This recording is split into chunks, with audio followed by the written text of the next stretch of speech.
નમસ્તે વિદ્યાર્થી મિત્રો, ઓનલાઈન લેક્ચર્સમાં ફરી એકવાર આપનું હાર્દિક સ્વાગત છે બાળકો.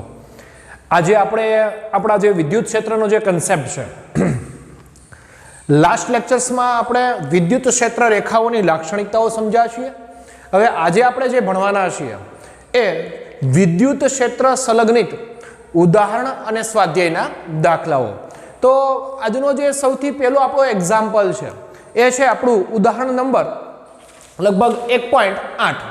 તો બાળકો સૌથી પહેલા આપણે સમજીએ છીએ જ્યારે દાખલાઓ ગણીએ છીએ ત્યારે હંમેશા એની રકમને સારી રીતે સમજવાનો પ્રયત્ન કરીએ છીએ. તો ઉદાહરણ નંબર 1.8 ને આપણે સમજીએ અને આગળ વધીએ. એક ઇલેક્ટ્રોન 2 × 10⁴ ન્યૂટન પ્રતિ કુલમ ઇન્વર્સના નિયમિત વિદ્યુત ક્ષેત્રમાં 1.5 સેન્ટીમીટર જેટલા અંતરનું પતન પામે છે.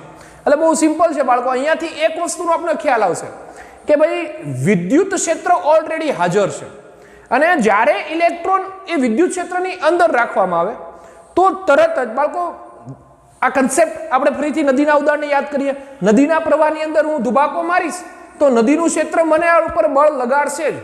તો આ એ જ કન્સેપ્ટ છે કે ઇલેક્ટ્રોન જેવો જ વિદ્યુત ક્ષેત્રમાં દાખલ થયો તરત જ પેલું વિદ્યુત ક્ષેત્ર એના ઉપર શું લગાડશે? બળ.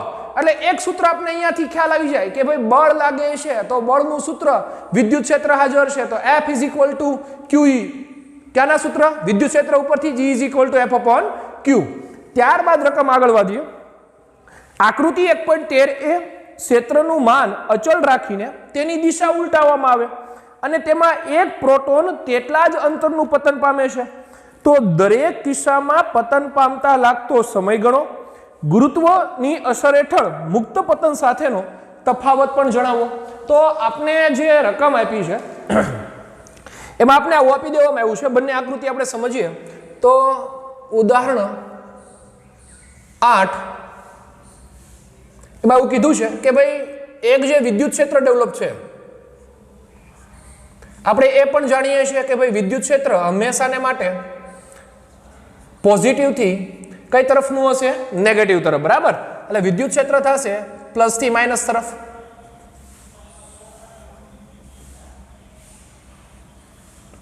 આ એનું વિદ્યુત ક્ષેત્ર. સેમ કન્ડિશન બીજી કન્ડિશનમાં એવું કહે છે કે દિશા ઉલટાવી નાખો. એટલે વિદ્યુત ક્ષેત્રની દિશા ઉલટાવીએ. હવે વિદ્યુત ક્ષેત્રની દિશા ક્યારે ઉલટાય? તો જ્યાં માઇનસ છે ત્યાં પ્લસ આવે, જ્યાં પ્લસ છે ત્યાં માઇનસ આવે. એટલે પોઝિટિવ પોઝિટિવ પોઝિટિવ અને positive, negative negative negative negative. બરાબર. તો જ એની દિશા ઉલટાશે.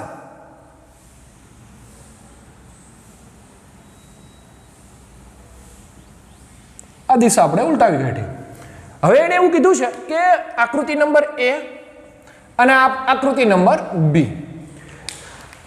આકૃતિમાં એમાં એક ઇલેક્ટ્રોનને મુક્ત પતન કરાવવાનું છે. બરાબર. કેની હાઈટ? તો કે હાઈટ આપણે આપી દીધી છે.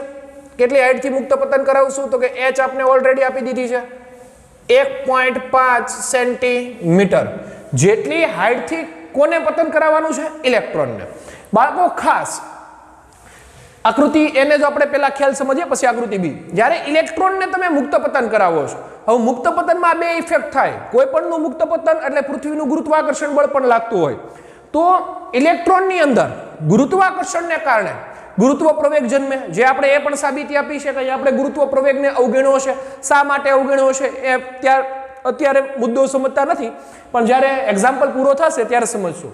હવે આપણો જે કન્સેપ્ટ છે એમાં આપણે આગળ વધીએ. તો મને મેળવવાનું કીધું છે સમય. મુક્ત પતનનો જે સમય છે એ મેળવો. હવે સમય અત્યાર સુધીની જે થિયરી ભણ્યા એમાં ક્યાંય આપણે સમયનું સૂત્ર જોયું નથી, પરંતુ એક કન્સેપ્ટ એવો છે કે જેના ઉપરથી આપણે સમયનું સૂત્ર તારવી શકીએ અને એ છે આપણું સુરેખ પદ પર ગતિના સમીકરણો વાળો મુદ્દો, જેના ઉપરથી આપણે સમયને મેળવી શકીએ. તો એ મુદ્દાને આપણે જોઈએ અને દાખલો ગણીએ. સૌથી પહેલા આપણા મગજમાં બાળકો દાખલાને યાદ રાખવા માટે આપણે એને ગોખવાનો પ્રયત્ન નહીં કરીએ. જેટલા દાખલા ગોખશો એટલા યાદ નહીં રહે, પરંતુ રકમને સમજવી પડશે. તો રકમમાં સૌથી પહેલો શબ્દ આવે કે આટલા વિદ્યુત ક્ષેત્રમાં ઇલેક્ટ્રોન દાખલ. જેવો જ ઇલેક્ટ્રોન દાખલ તરત જ એ વિદ્યુત ક્ષેત્ર પહેલા ઇલેક્ટ્રોન ઉપર શું લગાડશે? બળ. તો સમજીએ આકૃતિ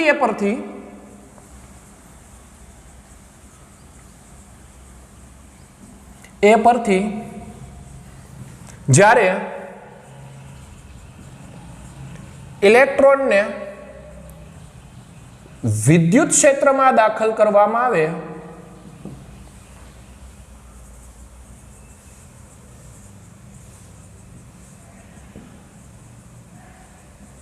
ત્યારે ઇલેક્ટ્રોન પર વિદ્યુત ક્ષેત્ર વડે લાગતું શું મેળવશું? બળ. વિદ્યુત ક્ષેત્ર વડે લાગતું બળ. અને એ બળનું સૂત્ર આપણે વિદ્યુત ક્ષેત્રના સૂત્ર ઉપરથી તારવશું. અને વિદ્યુત ક્ષેત્રનું સૂત્ર આપણી પાસે છે already. E = F upon Q. બરાબર. બીજું સૂત્ર છે કે Q upon R². પણ બાળકો અહીંયા આપણે અંતરનો સંદર્ભ ક્યાં આપ્યો છે નહીં. આપણે ફક્ત ને ફક્ત એક જ કન્ડિશન આપી છે અને એ કઈ છે તો કે ભાઈ એના ઉપર શું લાગી રહ્યું છે? બળ. આને સાથે આપણે મુદ્દો ભણવાનો છે. તો આપણો જે કન્સેપ્ટ છે E = F upon Q ઉપરથી મેળવીએ. જો મારે F જોતું હોય અને F મેળવવાનો પ્રયત્ન કરતા હોય તો F બરાબર શું બની જશે? QE. સમીકરણ નંબર 1. હજી Q એટલે લખી શકાય કેટલા ઇલેક્ટ્રોન છે અહીંયા? એક ઇલેક્ટ્રોન. તો ક્વોન્ટાઇઝેશન ઉપરથી F = Q ની વેલ્યુ Ne, બરાબર, Ne ઇન્ટુ કેપિટલ E. જે કેપિટલ E શું દેખાડી રહ્યું છે? વિદ્યુત ક્ષેત્ર. તો આ કોના ઉપરથી આપણે તારવી દીધું ભાઈ? તો કે ઇલેક્ટ્રોનનું જે ક્વોન્ટાઇઝેશન છે, કોઈ પણ વિદ્યુત ભારોનું ક્વોન્ટાઇઝેશન, એના ઉપરથી તાર્યું Q = Ne. કેટલા ઇલેક્ટ્રોન છે? ઓન્લી ફોર એક ઇલેક્ટ્રોન. તો N = 1. તો આપણું જે સૂત્ર મળ્યું આપને F = EE સમીકરણ નંબર 1, સોરી સમીકરણ નંબર 2. આ આપણે સમીકરણ થયું જે આપણે બળનું સૂત્ર ઓલરેડી તાર્યું છે. F = EE. હવે વાત આવી સમયની. સમય મેળવવા માટે અહીંયા આપણી પાસે કોઈ વસ્તુ ઉપલબ્ધ નથી, બરાબર, અથવા એવી કોઈ રીતે પણ આપણે આપી નથી કે જેની મદદથી આપણે સમય સરળતાથી મેળવી શકીએ. તો હવે મારે ઉપયોગ કરવો પડશે ગતિના સમીકરણનો. અને આ એક સમીકરણ ઉપરથી પ્રોટોનનો સમય જે આકૃતિ B ઉપરથી મેળવવાના છીએ અને આકૃતિ A ઉપરથી ઇલેક્ટ્રોનનો સમય એ મેળવી દઈએ. તો ગતિના સમીકરણો પરથી હવે પ્રશ્ન પાછો એ થાય બાળકો, ખાસ આ દાખલાને આપણે જેટલી રીતે સમજી શકીએ એટલી રીતે વધારે થશે, બરાબર, કારણ કે દાખલો સમજણથી આવડશે, એને ગોખવાથી દાખલો આવડશે નહીં.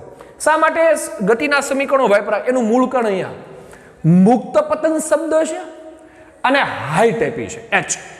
તો એનો રીઝન કે મુક્ત પતન ગતિ સાથેનો સંદર્ભ થાય, ઉલ્લેખ થાય, સાથે સાથે આપણે હાઈટ પણ આપી છે. બીજું, મુક્ત પતન હોય તો આપણે જાણીએ છીએ ધોરણ 11 પ્રમાણે કે જો મુક્ત પતન હશે તો શરૂઆતી જે પ્રારંભિક વેગ છે એનું મૂલ્ય કેવું હોય ભાઈ? 0, બરાબર, જે આપણે ઓલરેડી ભણીને આવ્યા છીએ ધોરણ 11 સાયન્સમાં. એટલે આપણે અચળ પ્રવેગી જે ગતિના સમીકરણો છે એનો ઉપયોગ કરીએ. ગતિના સમીકરણ પરથી શું છે ભાઈ ગતિનું સમીકરણ? તો કે ગતિનું સમીકરણ આપણી પાસે આવું છે, H = V0t + 1/2 AT². આપણું શું છે ભાઈ? તો કે ગતિનું સમીકરણ H = V0t + 1/2 AT². હવે V0 એ પ્રારંભિક વેગ છે, મારે જોઈએ છે સમય સરળતાથી મળી શકે એમ છે મને, કારણ કે પ્રારંભિક વેગ કેવો છે મુક્ત પતનમાં? 0. એટલે આ ટર્મ કેવી બની ગઈ ભાઈ? 0, કારણ કે V0 also 0. તો V0t 0. H = શું મળ્યું? 1/2 AT². તો બેને અહીંયા લઈએ અને એને છેદમાં લઈ જાય અને t² ને સૂત્રનો કરતા બનાવી દે એટલે આપણે આપણું સમીકરણ મળી જાય. તેથી મુક્ત પતન માટે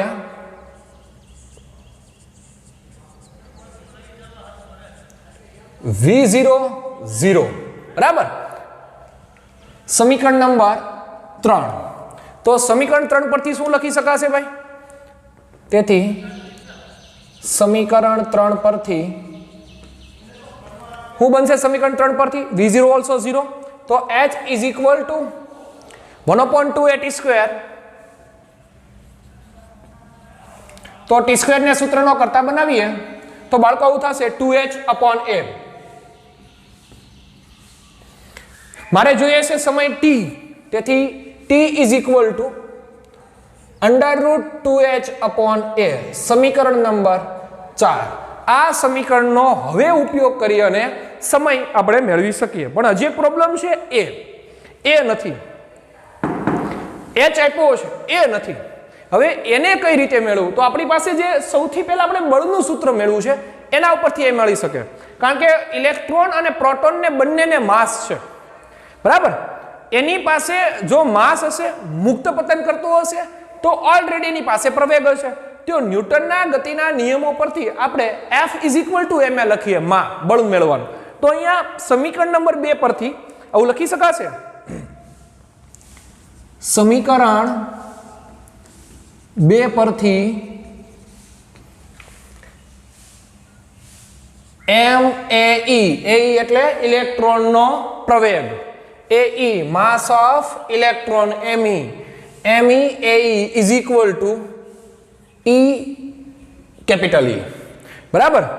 અને આ જ રીતે હજી એક સ્ટેપ લખી શકાશે, માસ ઓફ પ્રોટોન, પ્રવેગ પ્રોટોનનો, અને એ થશે AE. આ જ સમીકરણ Ma, F = શું રાખી દીધો અહીંયા? Ma, બરાબર. આપણી પાસે બે છે, માસ ઓફ ઇલેક્ટ્રોન ને mass of proton. Same condition અહીંયા પણ એક E+ ને એટલી જ ઊંચાઈથી હું કરાવી હશે મુક્ત પતન, બરાબર. એક વખત પ્રોટોન ને એક વખત ઇલેક્ટ્રોન. હવે એના ઉપરથી જો મારે AE જોતું હોય ને AP જોતું હોય તો મળી રહે. AE = શું લખી શકાશે? M છેદમાં આવશે small e capital E into છેદમાં ME. AP બરાબર શું લખી શકાશે? AE ના છેદમાં MP. સમીકરણ 4 ઉપરથી બંને વેલ્યુ આપણે મેળવી લઈએ અને સમજીએ. તો બાળકો, આ દાખલો ઘણા લેક્ચર્સમાં તમે ટૂંકી રીતે પણ જોયો હશે, પણ આપણો કન્સેપ્ટ એ છે કે આપણે દાખલાને સમજવાનો પ્રયત્ન કરવાનો છે, બરાબર. ટૂંકી રીત ત્યારે જ ઉપયોગ કરી શકાય જ્યારે GNET અથવા MCQ લેવલ પદ્ધતિ હોય ત્યારે. પણ અહીંયા આપણે જ્યારે આ દાખલો બોર્ડમાં પૂછાય છે ત્યારે આ રીતે જ ગણતરી કરીને આપણે એનો જવાબ મેળવી શકીએ. આગળ વધીએ આપણે સમીકરણ 4 પરથી. સમીકરણ 4 પરથી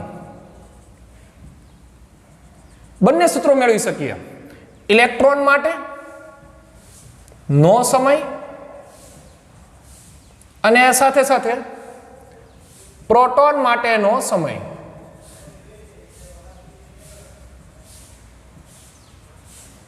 ઇલેક્ટ્રોન અને પ્રોટોન માટેનો સમય. તો ઇલેક્ટ્રોન માટેનો સમય મેળવવાનું સૂત્ર, આ જે મેઇન સૂત્ર છે એનો જ ઉપયોગ કરીએ, જેને નામ આપીએ T = TE. હાઈટ બંનેની સરખી છે, બંને સરખી હાઈટથી મુક્ત પતન કરી રહ્યા છે. S કોમન, 2 કોમન, ખાલી બદલાશે 2H upon AE. Same condition TP બરાબર શું લખી શકાશે? TP = હાઈટ સમાન છે એટલે 2H upon AP. AP અને AE ની કિંમત આપણી પાસે ઓલરેડી છે, બરાબર. બંને ત્યાં રાખી દઈએ અને આપણો જવાબ મેળવીએ. TE = √2H એમનમ. AE ની જગ્યાએ શું લખાશે? Small e capital E divide by ME. પણ છેદનો છેદ ક્યાં આવ્યો જશે? અંશમાં. એટલે ઉપર આવશે ME અને છેદમાં આવશે small e capital E. Same condition TP 2H divide by, બરાબર. ઉપર આવશે MP અને અહીંયા આવશે સ્મોલ e કેપિટલ E. તો આ બંને સૂત્રોમાં હવે આપણે કિંમત રાખી અને આપણો જવાબ મેળવી લઈએ. તેથી T = કિંમતો રાખીએ 2. H ની કિંમત 1.5 સેન્ટીમીટર છે. એને તમે મીટરમાં કન્વર્ટ કરશો એટલે બનશે 1.5 × 10⁻². માસ ઓફ ઇલેક્ટ્રોન 9.1 × 10⁻31 છેદમાં E સ્મોલ e ની વેલ્યુ 1.6 × 10⁻19 અને કેપિટલ E ની વેલ્યુ આપણે આપી છે 2 × 10⁴. 2 × 10⁴. સેમ કન્ડિશન TP અંડરરૂટમાં 2 × 1.5 × 10⁻². માસ ઓફ પ્રોટોન એટલે કેટલું બનશે? તો કે 1.67 × 10⁻27 ડિવાઈડ બાય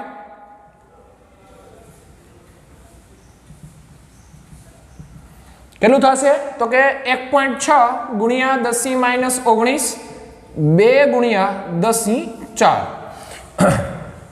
બધાનું સોલ્યુશન કરી દઈએ તેથી t ઇઝ ઇક્વલ ટુ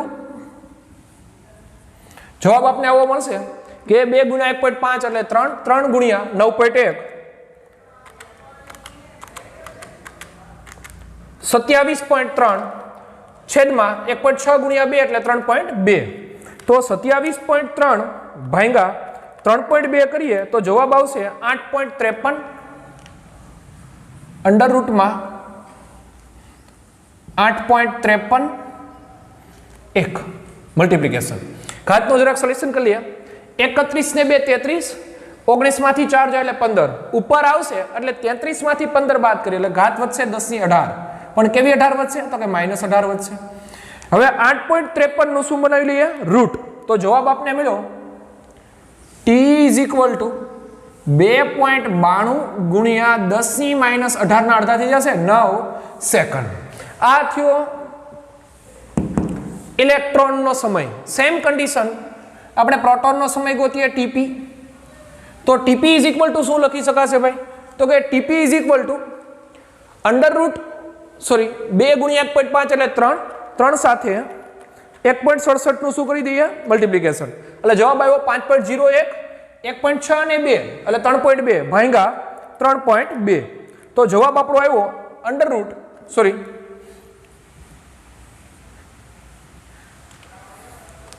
3 ગુણ્યા 1.67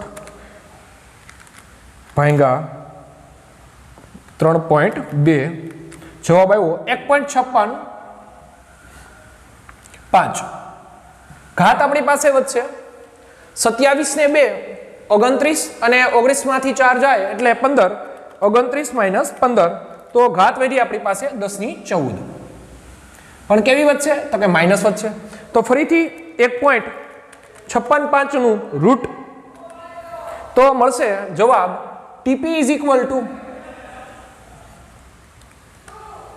1.3 ગુણ્યા 10⁻7 સેકન્ડ આ થયો આપણો જવાબ તો આપણે મેળવી દીધું tp અને t ની વેલ્યુ બરાબર જે મુક્ત પતન સમયે જે સમય લાગી રહ્યો છે એ આપણે મેળવવું છે આપણો અહીંયા એક જવાબ પૂરો છે બાળકો તમે જોઈ રહ્યા છો કે સામાન્ય રીતે બંનેના દળ આપને ખબર છે માસ ઓફ ઇલેક્ટ્રોન અને માસ ઓફ પ્રોટોન ઇલેક્ટ્રોનનું દળ 9.1 ગુણ્યા 10⁻31 છે અને પ્રોટોનનું દળ 1.67 ગુણ્યા 10⁻27 છે ભારે પ્રોટોન છે હલકો ઇલેક્ટ્રોન છે છતાંય મુક્ત પતનમાં કોણ વધારે સમય લે છે પ્રોટોન બરાબર કારણ કે મુક્ત પતનમાં મેક્સિમમ સમય કોણ લે છે પ્રોટોન અને ઓછો સમય કોણ લે છે ઇલેક્ટ્રોન એનો કન્સેપ્ટ સાફ છે કે ઇલેક્ટ્રોનનો સમય જો ઓછો હોય તો એ સરળતાથી મુક્ત પતન દરમિયાન પ્રોટોન કરતા બંનેને એક જ ઊંચાઈથી એક ઇલેક્ટ્રોન મુક્ત કરવામાં આવે અને એક પ્રોટોનને મુક્ત કરવામાં આવે તો બંને એક સમયે નથી આવી રહ્યા બરાબર ઇલેક્ટ્રોન વહેલા મુક્ત પતન કરે છે અને પ્રોટોન ધીમેથી મુક્ત પતન કરે છે તો એનો મતલબ આ તો ગુરુત્વ પ્રવેગથી વિરુદ્ધ છે આપણે એ જ ભણીએ કે જેનું દળ વધારે એનો પ્રવેગ પણ વધારે હોય બરાબર તો એ વિરુદ્ધ છે એનું સોલ્યુશન ઓલરેડી આપણે કરી કાઢ્યું હતું જો યાદ હોય પ્રકરણ 1 તમે ભણ્યા હોય ધોરણ 11 સાયન્સમાં અને એમાં ગુરુત્વ પ્રવેગ સાથે જ્યારે મુદ્દા ભણતા હતા ત્યારે આપણે એવું વસ્તુ સમજ્યા હતા એક પથ્થર અને એક પીછુને જો ગુરુત્વ ક્ષેત્ર ગુરુત્વની અંદર મુક્ત પતન કરાવવામાં આવે તો બંને સરખા સમયે નીચે આવે છે અને આ કન્સેપ્ટમાં આપણે એ પણ બોલતા હતા કે ભાઈ ખરેખર શા માટે ગુરુત્વ પ્રવેગને અવગણ્યો છે એનું કારણ કે ગુરુત્વ મુક્ત પતનમાં ગુરુત્વ પ્રવેગના સંદર્ભે આપણે જે દળ છે એ સમયને આધીન હોતો નથી અને એ જ કન્સેપ્ટને આપણે આપણા આંકડાકીય માહિતી વડે સોલ્યુશન કરવું છે તો આમાંથી કોઈ એકનો પ્રવેગ મેળવી દઈએ એટલે આપણે આપણું સોલ્યુશન મળી જાય તો બાળકો આપણે મેળવી દઈએ સામાન્ય રીતે ટેક્સ્ટ બુકમાં એપી આપ્યું છે અને એ તમે મેળવી શકો પણ આપણે જે ટેક્સ્ટ બુક છે એ પ્રમાણે એપી મેળવી દઈએ મુક્ત પતન માં ગુરુત્વ પ્રવેગને શા માટે અવગણીએ છીએ ગુરુત્વ પ્રવેગને અવગણવા નું કારણ આપણે સમજવું છે તો સમજીએ મુક્ત પતનમાં ગુરુત્વ પ્રવેગને અવગણવાનું કારણ. તો કોઈ એકનો પ્રવેગ મેળવી લઈએ, અહીંયા એઈ મેળવીએ, સોરી એપી મેળવી દઈએ, બરાબર. તો એપી નું સૂત્ર E/MP. E ની વેલ્યુ થશે 1.6 ગુણ્યા 10⁻19. કેપિટલ E ની વેલ્યુ ઓલરેડી આપણે આપી દીધી છે 2 ગુણ્યા 10⁴ છેદમાં માસ ઓફ પ્રોટોન જેની વેલ્યુ થાય 1.67 ગુણ્યા 10⁻27, બરાબર. 1.6 ગુણ્યા 2 એટલે 3.2, 3.2 ભાગ્યા 1.67, જવાબ આવશે 1.9. 15 અને ઉપર જશે એટલે 27, તો 12, ટોટલ 10⁻12 મીટર પ્રતિ સેકન્ડ સ્ક્વેર. આટલો મેળો પ્રવેગ. તો બાળકો આપણો જે ગુરુત્વ પ્રવેગ છે 9.8 મીટર પ્રતિ સેકન્ડ સ્ક્વેર છે. એના સંદર્ભે પ્રોટોનનો પ્રવેગ 1.9 ગુણ્યા 10⁻12 મીટર પ્રતિ સેકન્ડ સ્ક્વેર છે. એટલે પ્રોટોનનો પ્રવેગ ખૂબ જ મોટો છે. કોના સંદર્ભે? ગુરુત્વ પ્રવેગના સંદર્ભે, 9.8 ના સંદર્ભે. એટલા માટે જો ખૂબ જ મોટો હોય તો નાનાને આપણે શું કરીએ છીએ? અવગણીએ છીએ. એટલે આ કિસ્સામાં આપણો જે કન્સેપ્ટ છે એમાં આપણે ગુરુત્વ પ્રવેગને શું કર્યો છે? અવગણ્યો છે. તો આ થયો આપણો એક્ઝામ્પલ નંબર ઉદાહરણ 8. હવે આપણે જે ભણવાનું છે એ ભણવાનું છે ઉદાહરણ 9. તો સમજીએ ઉદાહરણ 9 ની જે રકમ છે એ અને એના કન્સેપ્ટ. 10⁻8 કુલમ અને -10⁻8 કુલમ મૂલ્યના બે વિદ્યુત ભારો અનુક્રમે Q1 અને Q2 એકબીજાથી 0.1 મીટર અંતરે મૂકેલા છે. આકૃતિ 1.14 માં દર્શાવેલ A, B અને C બિંદુએ શું ગણવાના છે આપણે? વિદ્યુત ક્ષેત્ર. તો સમજીએ આપણો જે કન્સેપ્ટ છે વિદ્યુત ક્ષેત્રનો.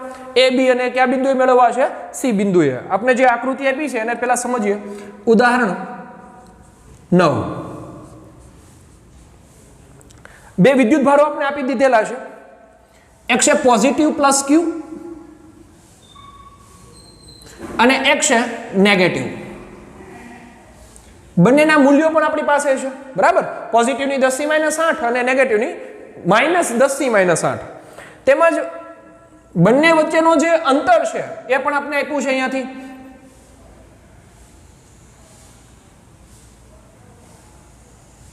સમબાજુ ત્રિકોણ જેવી રચના છે.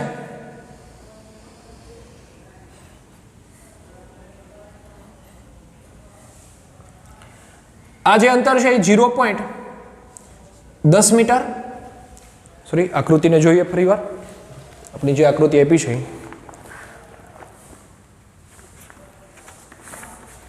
0.1 મીટર, 10 કયો કે 1 કયો, 0.1 મીટર. અહીંયા પણ 0.1 મીટર, અહીંયા પણ 0.1 મીટર છે. સમગ્ર જે માપ છે એ છે આપણું 0.1 મીટર, બરાબર. તેમજ હવે આપણે આકૃતિમાં એવું કીધું છે કે આપણે બિંદુ A જે બરાબર મધ્યમાં છે, બિંદુ B જે પોઝિટિવ થી 0.5 જેટલા અંતરે છે, સોરી 0.05 મીટર જેટલા અંતરે છે એ, તો અને એક બિંદુ C અહીંયા.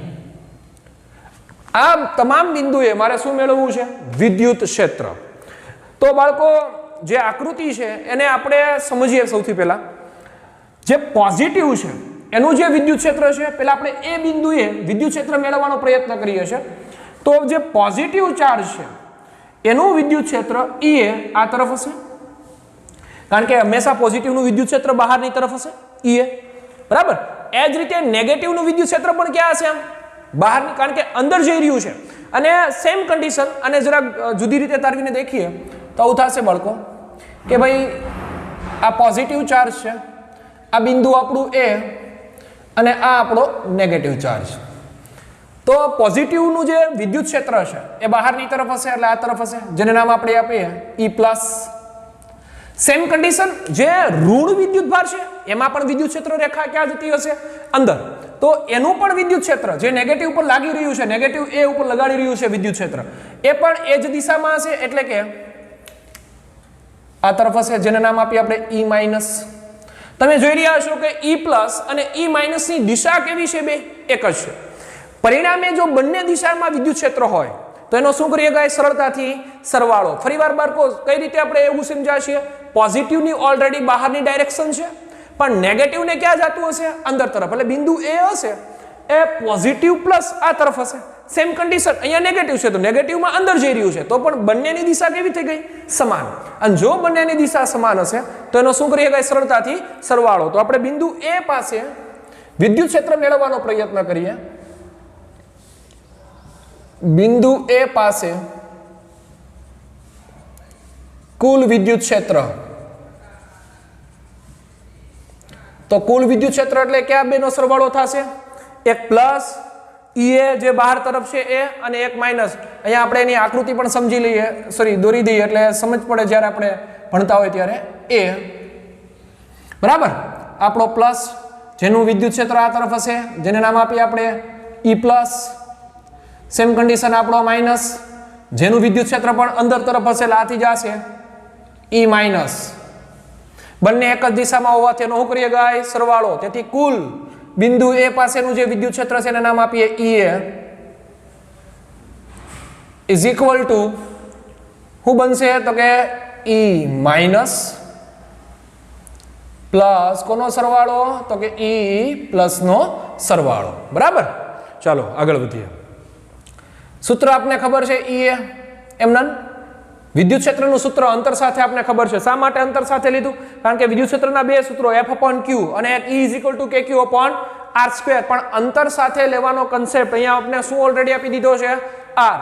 તેથી EA = KQ માઇનસ, કારણ કે માઇનસ ચાર્જને કારણે છે, છેદમાં અંતર છે એને નામ આપીએ R². કારણ કે એ બિંદુ એવું છે કે જ્યાંથી એ મધ્ય મિડલમાં છે અને બંનેનું અંતર 0.05 મીટર અને અહીંયાથી પણ અંતર 0.05 મીટર છે. બરાબર. એટલે અંતર સમાન છે બંનેના. Plus EKQ +/R². હવે આપણે વેલ્યુ રાખીએ અને જવાબ મેળવીએ. તેથી EA =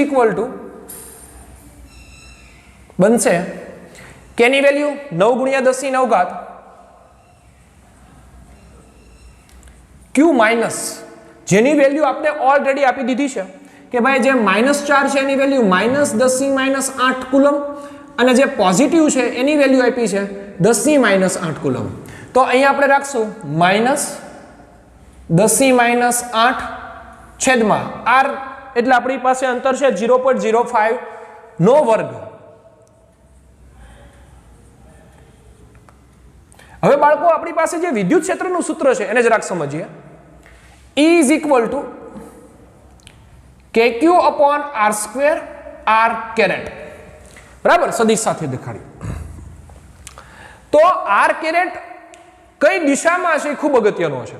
તમે અહીં જોઈ રહ્યા છો કે E પ્લસ આ જો ઉગમ બિંદુ હોય તો આ સાઈડની સંખ્યા માઇનસ હશે અને આ સાઈડ કેવું હશે? પ્લસ. પણ જો આ ઉગમ બિંદુ હોય, માઇનસ ઉગમ બિંદુ હોય, ફરીવાર જો પ્લસ ઉગમ બિંદુ હશે તો આ સાઈડ બધું જ કેવું હશે? ધન. અને પેલી સાઈડ બધું કેવું હશે? માઇનસ. પણ જો માઇનસ ઉગમ બિંદુ હોય તો આ સાઈડ બધું ધન હશે, પરંતુ આ સાઈડ બધું કેવું હશે? માઇનસ. તો આપણે -4 થી અંદર તરફ એ બિંદુ છે એટલે જે ડાયરેક્શન છે એની જે ડાયરેક્શન છે એ આ તરફ છે, પરંતુ અંતરની ડાયરેક્શન આ તરફ છે. એટલે બંને એકબીજાની વિરુદ્ધ. જો બંને એકબીજાની વિરુદ્ધ હોય તો માઇનસ માઇનસ શું બની જશે? પ્લસ. એટલે આ થઈ ગયું આપણું ઓલરેડી પ્લસ. કઈ રીતે પ્લસ લીધું છે યાદ રાખશું ખાસ, કારણ કે માઇનસ થી ડાબી બાજુ આપણું બિંદુ એ છે ને જ્યારે માઇનસ થી ડાબી બાજુ આપણું બિંદુ એ હોય ત્યારે આપણે આને કેવું લઈએ છીએ? પ્લસ. અંતરનો કન્સેપ્ટ કેવો લઈએ છીએ? પ્લસ. પ્લસ ઓલરેડી છે જ. K ની વેલ્યુ રાખીએ 9 × 10⁹. Q ની વેલ્યુ Q પ્લસ ની વેલ્યુ આપણી પાસે છે 10⁻8. આ થશે 10⁻8 છેદમાં 0.05². બાળકો ખાસ આ શા માટે પ્લસ બન્યું છે? એક જ કન્સેપ્ટ અહીંયા આપણે ક્લિયર કરવાનો છે આ દાખલામાં. એનું મૂળ કારણ કે અહીંયા -4 છે. ફરીવાર -4 અહીંયા છે. આ સાઈડ કેવું હશે? બધું માઇનસ. આ સાઈડ બધું કેવું હશે પ્લસ, બરાબર, માઇનસ ચાર્જ અહીંયા હશે. હવે તમારે કોઈ બિંદુ અહીંયા એ હશે, અહીંયા આને કારણે જે વિદ્યુત ક્ષેત્ર જાણવું છે તો તમે અંતર આ સાઈડ કેવું લઈ રહ્યા છો માઇનસ, તો માઇનસ ઓલરેડી ચાર્જ એ માઇનસ આપ્યો છે, અંતર એ માઇનસ છે, તો માઇનસ માઇનસ કેવું બની જશે પ્લસ, એટલા માટે મેં અહીંયા પ્લસ વેલ્યુ કરી દીધી. હવે આનું સોલ્યુશન કરવા જઈએ એટલે આવું થશે, Ea ઇઝ ઇક્વલ ટુ ઘાત વિધિ 1 10 ની 1 એટલે 9 ગુણ્યા 10 ની 1 એટલે થઈ ગયા 90 છેદમાં 0.05 નો વર્ગ એટલે થશે લગભગ 0.0025.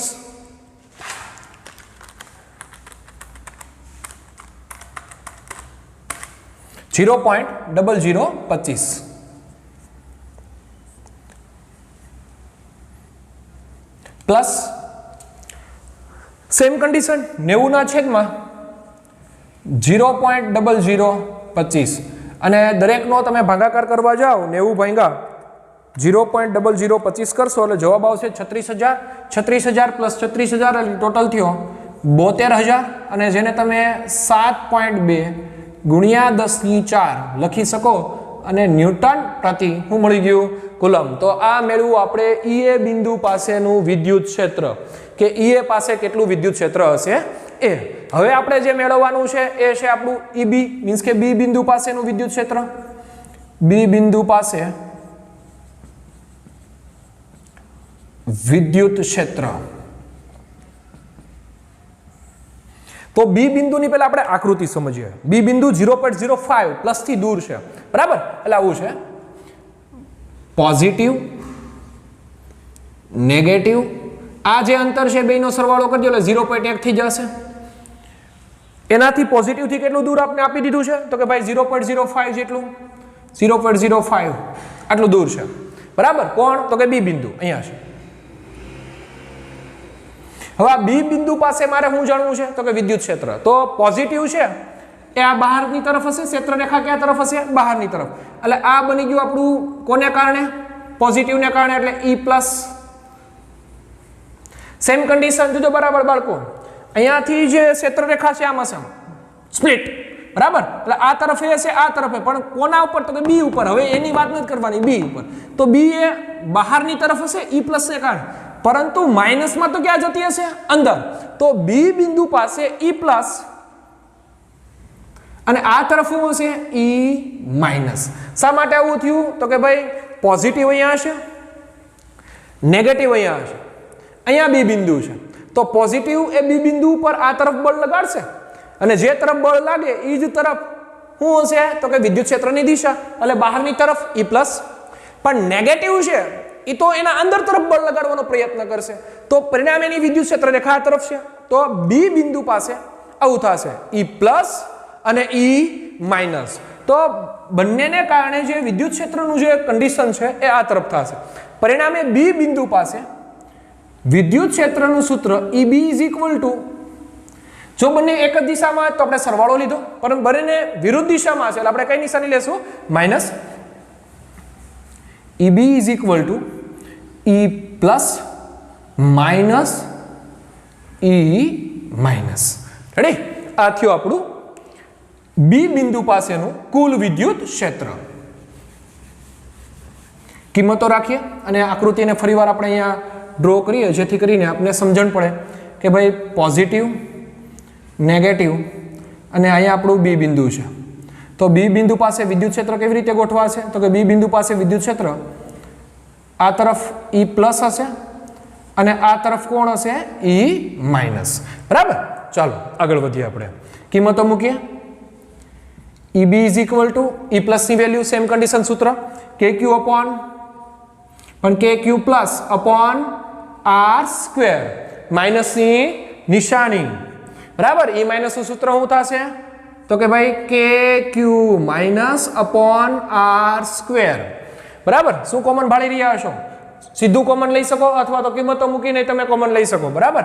પરંતુ આપણે એક માઇનસ નિશાનીનો જરાક પ્રોબ્લેમ છે ને જરાક સોલ્યુશન કરી દઈએ. કેની કિંમત 9 ગુણ્યા 10 ની 9 ઘાત. Q ની કિંમત Q પ્લસ ની કિંમત આપણે જાણીએ છીએ 10 ની માઇનસ 8. પોઝિટિવ થી બી કેટલું છે તો કે પોઝિટિવ થી બી કેટલું છે તો કે 0.05 નો વર્ગ માઇનસની નિશાની નિયમ પ્રમાણે કેની વેલ્યુ 9 ગુણ્યા 10 ની 9 ક્યુ માઇનસની વેલ્યુ જાણીએ છીએ કેટલી છે 10 ની -8 કુલમ બરાબર ફરીવાર આપણો એ જ કન્સેપ્ટ જેમ આપણે અહીંયા ભણ્યા હતા એમ માઇનસ માઇનસ પ્લસ કઈ રીતે કરશું તો કે જોજો બરાબર હવે આપણો જે નેગેટિવ ચાર્જ છે એમાં વિદ્યુત ક્ષેત્ર આ તરફ છે આ તરફ બરાબર નેગેટિવ ચાર્જ છે એનું વિદ્યુત ક્ષેત્ર આમ તરફ છે આ તરફ બી તરફ જોઈએ છે પરંતુ નેગેટિવ ચાર્જ થી બી કઈ તરફ છે તો કે જમણી સાઈડ એટલે જે વિદ્યુત ક્ષેત્ર છે ક્ષેત્ર રેખા છે નેગેટિવ ની અંદર જઈ રહી છે પરંતુ આપણે જે બી છે એ તો કઈ તરફ છે પોઝિટિવ એટલે ઈ અને આર એકબીજાની કેવી દિશામાં થઈ ગયા વિરુદ્ધ દિશામાં અને જો ઈ અને આર એકબીજાની વિરુદ્ધ દિશામાં હશે તો ત્યાં કેવું થઈ જશે plus minus sorry minus minus plus બરાબર તો આ થઈ ગયું આપણું પ્લસ વેલ્યુ 10 ની -8 છેદમાં અંતર માઇનસ થી બી નું અંતર કેટલું છે તો કે 0.5 0.05 0.05 એટલે આટલું જે અંતર છે એ માઇનસ થી બી નું અંતર છે એટલે જે કુલ અંતર થશે એ થશે આપણું 0.05 પ્લસ 0.15 નો શું કરવો પડશે આપણે વર્ગ તેથી EB ઉપર વધશે 90 બરાબર છેદમાં વધશે 0.00025 માઇનસ ઉપર વધશે 90 છેદમાં 0.015 ગુણ્યા 0.15 તો જવાબ આવ્યો 0.0225 સિમ્પ્લિફિકેશન આપશો એટલે આનું સિમ્પ્લિફિકેશન ઓલરેડી છે આપણી પાસે જે મળી રહેશે આપણે 36000 માઇનસ 90 ભાંગા 0.0225 કરીએ એટલે જવાબ આવશે 4000 તો 36 માંથી 4000 બાદ કરી દો બાળકો એટલે આપને મળ્યો 32000 અને તેથી EB ની વેલ્યુ આપણે કેલ્ક્યુલેટેડ કરી કે 32000 અને આમે લખી શકાય 3.2 ગુણ્યા 10 ની 4 ન્યૂટન પ્રતિ કુલમ લ્યો આ મળી ગયું આપને EB પાસેનું વિદ્યુત ક્ષેત્ર હવે મારે મેળવવાનું છે EC પાસેનું વિદ્યુત ક્ષેત્ર એટલે મારે જોઈએ છે C બિંદુએ વિદ્યુત ક્ષેત્ર તો આ જ કન્સેપ્ટને આપણે ભણવો પડશે ફરીવાર EC બિંદુ પાસે હવે આપણે વિદ્યાર્થી મિત્રો બિંદુ C પાસે શું મેળવવાના છીએ વિદ્યુત ક્ષેત્ર બરાબર આપણે બિંદુ A પાસેનું કુલ વિદ્યુત ક્ષેત્ર મેળવ્યું બિંદુ B પાસેનું કુલ વિદ્યુત ક્ષેત્ર મેળવ્યું અને હવે આપણે મેળવવાના છીએ બિંદુ C પાસેનું વિદ્યુત ક્ષેત્ર તો સમજીએ સૌથી પહેલા એની આકૃતિ કે કઈ રીતે બિંદુ C પાસે વિદ્યુત ક્ષેત્ર મેળવી શકાય બિંદુ C પાસે વિદ્યુત ક્ષેત્ર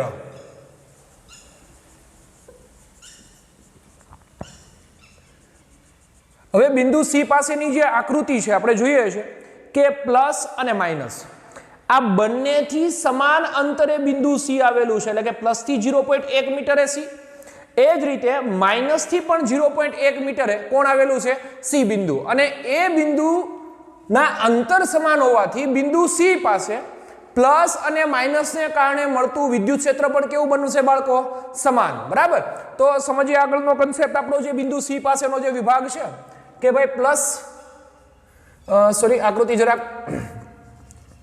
મોટી દેખાડીએ કારણ કે આપણે એની જરૂરિયાત છે પ્લસ વિદ્યુતભાર અને માઇનસ વિદ્યુતભાર બિંદુ A પાસે ઓલરેડી મેળવી ચૂક્યા બિંદુ B પાસે ઓલરેડી મેળવી ચૂક્યા હવે મેળવવું છે બિંદુ C પાસે તો બાળકો આપને બધાને ખબર છે કે ભાઈ પ્લસ નું જે વિદ્યુત ક્ષેત્ર છે ક્યાં હશે બહાર તરફ હશે એટલે બિંદુ C પાસે જે છે એ વિદ્યુત ક્ષેત્ર કઈ તરફ હશે આમ બહારની તરફ હશે તો તેથી બિંદુ C પાસેનું જે વિદ્યુત ક્ષેત્ર આપણે દર્શાવ્યું એ થયું આપણું E+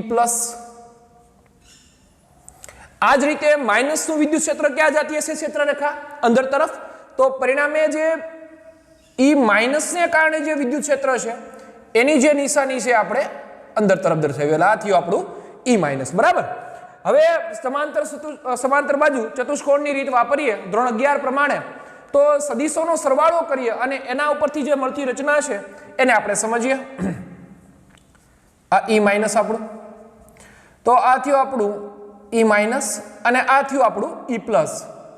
જો આ બંનેનો સરવાળો કરીએ તો વિકિરણ એ પરિણામી સદિશ દેખાડે એટલે કે E+ અને E- નો જે ઘટક છે એ દર્શાવશે આપણો EC આ થયું આપણું C બિંદુ પાસેનું વિદ્યુત ક્ષેત્ર હવે આપણે EC મેળવવા માટે મારે E માઇનસ અને E પ્લસ મેળવવા પડશે.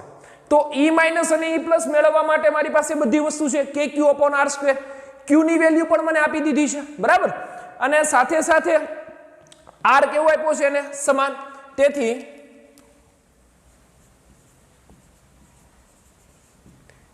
E પ્લસ અને E માઇનસ મેળવવા, બરાબર. E પ્લસ અને E માઇનસ મેળવવા શું કરશું ભાઈ? તો કે E plus is equal to E minus શું થશે સૂત્ર? KQ upon R સ્ક્વેર, બરાબર. E plus is equal to E minus K ની વેલ્યુ 9 ગુણ્યા 10 ની 9 ઘાત, Q ની વેલ્યુ 10 ની માઇનસ 8, બરાબર. માનના સાથે સંદર્ભમાં આગળ વધીએ તો R ની વેલ્યુ છે આપણી પાસે 0.1 એટલે કે 0.1 નો વર્ગ. તો E પ્લસ અને E માઇનસ ની વેલ્યુ બનશે બાળકો E plus is equal to E minus ની વેલ્યુ કેટલી થશે? તો ઉપર આવ્યા 90, છેદમાં આવ્યા 0.01, તો એને ભાગાકાર કરશો એટલે જવાબ આવશે આપણો 9000. તો આને આમ લખી શકાય 9 ગુણ્યા 10 ની 3 ન્યૂટન પ્રતિ કુલમ. આ થયું E પ્લસ અને E માઇનસ આપણે મેળવી કાઢ્યું. પરંતુ મારે જોઈએ છે EC. તો હવે મારે એના ઘટકો સાથે વાત કરવી પડે, એના સમાંતર ઘટક અને એના જે લંબ ઘટક છે એ બંનેના મૂલ્યો મારે તારવવા પડે. તો બાળકો સમજીએ, આકૃતિને આપણે થોડીક જુદી કરીએ અને સમજીએ. સૌથી પહેલા એ વાતનો કન્સેપ્ટ યાદ રાખીએ કે આ જે ખૂણો છે સમબાજુ ત્રિકોણ 60 ડિગ્રી, સેમ કન્ડિશન આ ખૂણો પણ કેટલાનો હશે ભાઈ? 60 ડિગ્રી હશે. રેડી? તો હવે તમે જોઈ રહ્યા છો કે ભાઈ જે ઝેડની રચના થઈ, ઝેડની રચના, બરાબર. ધ્યાન આપી આકૃતિમાં. તો અહીંયા એક આ ઝેડની રચના થઈ, ફરી વાર એ જ આકૃતિ, ઝેડની રચના થઈ. તો આ ખૂણો જો 60 નો હશે તો આ ખૂણો પણ કેટલોનો હશે ભાઈ? 60 નો હશે. સેમ કન્ડિશન સમબાજુ ત્રિકોણના ત્રણેય ખૂણા કેટલા હશે ભાઈ? 60 નો હશે. એટલે આ ખૂણો પણ 60 નો હશે. ટોટલ આખું ચકડું અહીંયાથી અહીં સુધીનું અંતર મીન્સ કે હાફ સર્કલ કેટલું હશે? 180. તો 60 છે અહીંયા, અહીંયા 60 છે, 120. અને આ ત્રીજું જે સર્કલ છે કેટલું બની ગયું? 60 નું. તો આમ કહેવાય E પ્લસ અને EC વચ્ચેનો જે ઘટક છે એની વચ્ચેનો ખૂણો 60 અને E માઇનસ અને EC વચ્ચેનો ઘટકનો ખૂણો પણ કેટલો છે? 60. આપણે એની આકૃતિ બંને અલગ કરીને સમજીએ.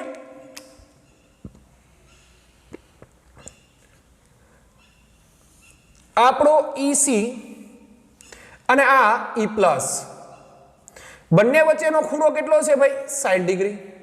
તો હવે એના મારે લંબ ઘટકો અને સમાંતર ઘટકો લેવા પડે. તો લંબ ઘટક એક બનશે, E પ્લસ નો એક લંબ ઘટક બનશે. લંબ એટલે સાઇન સાથેનો મતલબ. તો આનું થશે E પ્લસ સાઇન કેટલો ખૂણો છે ભાઈ? 60, બરાબર. એ જ રીતે એક સમાંતર ઘટક મળશે જે બનશે E પ્લસ સમાંતર ઘટક એટલે cos 60. આ થયું E પ્લસ ની વાત. આ જ રીતે E માઇનસ અને EC વચ્ચે પણ ખૂણો કેટલો છે? 60 ડિગ્રી. તો એનો પણ ઘટક વિચારી શકાય. આ થયો આપણો E માઇનસ, બરાબર.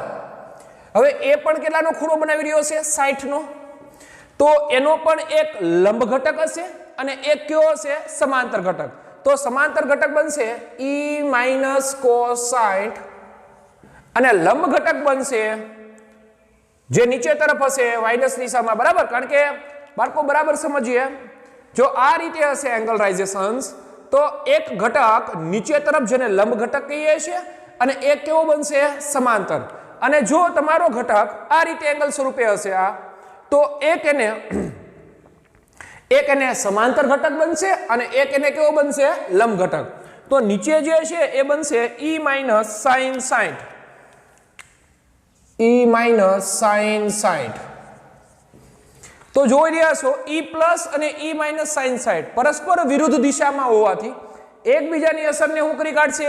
નાબૂદ. કોણ કોણ?